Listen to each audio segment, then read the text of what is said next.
इहो अॼु मां पंहिंजो न्याणी वठी तव्हां वटि आयो आहे छो त मुंहिंजो न्याणी अगवा करे विया आहिनि हमेशह 10 ॾींहं ज़ुल्म कंदा रहिया आहिनि। उन खां बाद में मुंहिंजो पीउ हिन जो वठणु वियो उनखे गोली हणी मुंहिंजे चाचनि खे गोली हणी हाणे अस्पताल में हू पिया आहिनि इमरजेंसी में।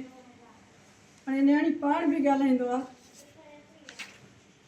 अरदास तव्हां वटि हाणे जीअं तव्हां असांजो अरदास ॿुधो असांजो न्याणी सां ज़ुल्म थी वियो आहे अगवा करे वियो आहिनि। नालो बि चए त नालो बि ॿुधाए छॾियो इनायतुल्ला गफ़ूर अज़ीज़ुल्ला ॿिया बि 2 टे ॼणा हुया उहो असां कोन सुञाता आहिनि। ये केर है उहो जेको छोकिरो हो उन जो भाइर हुया।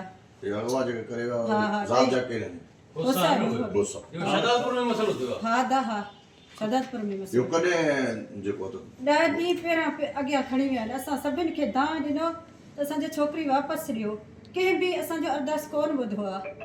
आख़िरी में पंहिंजो पीउ वठणु वियो अथसि हीअ न्याणी अथसि पंहिंजे हथ बि वञी विधो अथसि हथ ॾींहं खे मां पंहिंजे न्याणी जो इन ते हमला करे मुंहिंजी छोकिरी खे बि धक हया आहिनि उन मुंहिंजे मुड़ुसनि खे बि गोली हया आहिनि। थाणो कहिड़ो आहे नवाशा में मुंहिंजे ॾेर खे गोली लॻाइनि मुंहिंजे छोकिरे ॾेर जे पुट खे मुंहिंजे मुड़ुस खे 2 टंगनि खे उहो 2 टंग भॼी पिया आहिनि वीचारा सीरियस पिया आहिनि अस्पताल में। कराची राति कल्ह खणी विया आहिनि कराची। अधी ॻाल्हाई थी पाण हाँ कल्ह साइमा आहे मोहम्मद ही मोहम्मद शोभान जी मूंखे 10 ॾींहं पहिरियां अगवा कई वई हुई।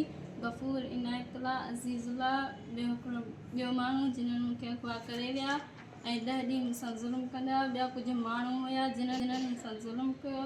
मुंहिंजा पीउ वारा मूंखे वठणु आया मुंहिंजा चाचा उन्हनि खे गोलियूं हणी उन्हनि खे मारियो अथनि ऐं मूंखे बि उन्हनि गोलियूं हया मूंखे मां अॻु में आयमि मूंखे बि गोली लॻी आहे। करे मां मुंहिंजी अपील आहे त मूंसां इंसाफ़ कयो वञे। प्यार जी शादी तव्हां कई हुई?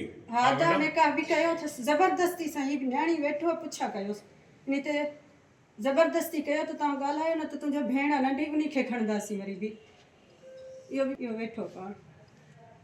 छा थियो हुआ ॿुधाए पुट? जी मूंखे चईं त तूं मुंहिंजा घणा तस्वीर कढईं मूंसां ज़ुल्म कईं मूंखे चईं त तूं निकाह न कंदे तुंहिंजा ही तस्वीरूं सभु नेट में ॾींदासीं। इन जे करे माण्हुनि जे धमकियुनि जे करे मां ख़ामोश रहियमि। मुंहिंजे मथां हथियार रखियईं मूंखे चईं तूं निकाह जे लाइ हा कर न तोखे मारींदासीं। इन जे करे मां डप मां हा कयमि को ख़बर न हुई वधीक। कंहिं कयो? गफ़ूर जो तो माइट रहूंगा साल न दास न माइट हा न छा रिश्तो थी जब भला को तव्हांजो छोकिरो को उन्हनि जी न मूंखे छोकिरो आहे उहो बि नंढो आहे न छोकिरो बि मुंहिंजो नंढो आहे न को हुननि सां असांजो रिश्तो आहे ईअं अचिणो वञिणो हुयो बसि। हीअ भला हीअ कीअं अची घर में बसि असांजो अचणु वञणु माइट हूंदा आहिनि त ज़रूरु ईंदा वेंदा आहिनि रिश्ते वटि ईंदा वेंदा आहिनि। असांखे कहिड़ो ख़बर त असां सां हीअ ज़ुल्म थींदो आहे असांखे त अहिड़ो ख़बर कोन आहे। मुंहिंजे न्याणी खे अगवा करे विया आहिनि त मूंखे घर में ख़बर ई कोन पियो त हीअ कढी विया आहिनि। पोइ पिस्टल बि खयां आहिनि उन ई पिस्टल सां असांजे मर्दनि खे धक हया आहिनि गोली हया आहिनि मारिया आहिनि। असांजे मर्दनि खे को बि हथियार हथ करे वठी ईंदासीं। सभिनि उन्हनि खे चयो त असांजो छोकिरी वापसि ॾियो असां फ़ैसिलो कयो असांजो छोकिरी न्याणी वापसि ॾियो असां तव्हांखे कुझु बि कोन बसि पाण में गोली लॻाइनि न। असां मुंहिंजे मुड़ुस खे हया अथसि पेर भॻा अथसि पोइ बक चक में जीअं हू हिन हथ विधो त वरी उनखे बि गोली लॻो आहे। घणी उमिरि हुई ख़बर न आहे उमिरि जो मूंखे ख़बर कोन अथसि। बसि बक चक में गोली उनखे पीउ खे हया अथसि तेरी अॻिते आयो न इनखे वरी गोली लॻी वियो आहे। पुलिस खणी विया आहिनि मर्दनि खे धक लॻाइनि पोइ उतां खां फोन कयो हिकिड़ो छोकिरो असांजो कुझु होश में हो उन ई फोन कयो त एम्बुलेंस में आहिनि एम्बुलेंस खणी असांजे मर्दनि खे हथियार ज़बरदस्ती कयो अथसि ज़बरदस्ती सां हीअ वेठो आहे पुछा कयोसि हाणे बि चयो अथसि ज़बरदस्ती चए थो मूंखे हथियार रखी हुननि जे कब्ज़े में हुयो।